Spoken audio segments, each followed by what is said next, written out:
আমার মা বোনেরা বাড়িতে যারা আছেন, আমার মাইকের আওয়াজ যত দূর পর্যন্ত যাচ্ছে গো মা, একটু বুঝে না। আজকে আপনারা কাজ কামের জন্য কোরআন পড়তে পারেন না, নামাজ পড়তে পারেন না, রোজা থাকতে পারেন না, ইবাদত বন্দেগী করতে পারেন না, কিন্তু দেখেন আপনার আমার নবীর বিবি হযরত খাদিজাতুল কুবরা রাদিয়াল্লাহু তাআলা আনহা, আম্মা জান খাদিজাতুল কুবরা রাদিয়াল্লাহু তাআলা বলে নবীকে, ও নবী আমার, আমি যখন মারা যাব আপনি আমার জন্য চারটা জিনিস করবেন, চারটা জিনিস করবেন। বিশ্ব নবী বলে, ও বিবি আমার খাদিজাতুল কুবরা বলো বলো এই চারটা জিনিস। আম্মা জান খাদিজাতুল কুবরা বলে, এই চারটা জিনিস আপনি স্বামী হয়ে পালন করবেন।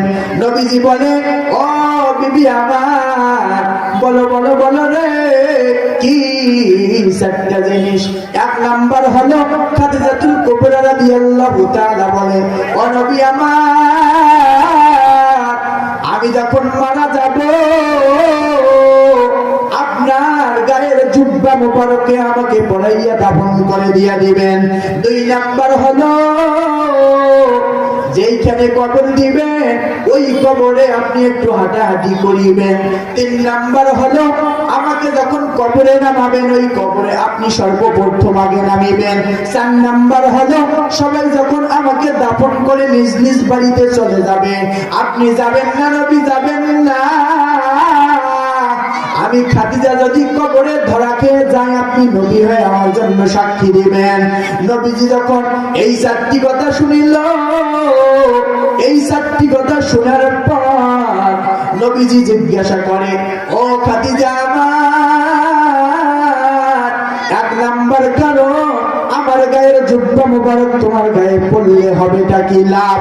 আম্মা জান খাদিজাতুল কুবরা রাদিয়াল্লাহু তাআলা আনহা বলে, ও নবী আমার, আপনি তো সাইয়্যিদুল মুরসালিন খাতামুন নবীন, আপনি তো রাহমাতাল লিল আলামিন, আপনি তো আল্লাহর বন্ধু হন গো নবী আমার। আপনার গায়ের জুব্বা মুবারক যদি আমার গায়ে পড়ি, আমার গায়ে যদি থাকে, জাহান্নামের আগুনের সাহস নাই, এই জুব্বার উপর দিয়ে আগুন লাগবে। নবী বলে, ঠিক আছে বুঝলাম, ঠিক আছে বুঝলাম, আমার গায়ের জুব্বা যদি তুমি পরো তাহলে তোমার ওই দেহের মধ্যে আগুন লাগবে না, কিন্তু ওই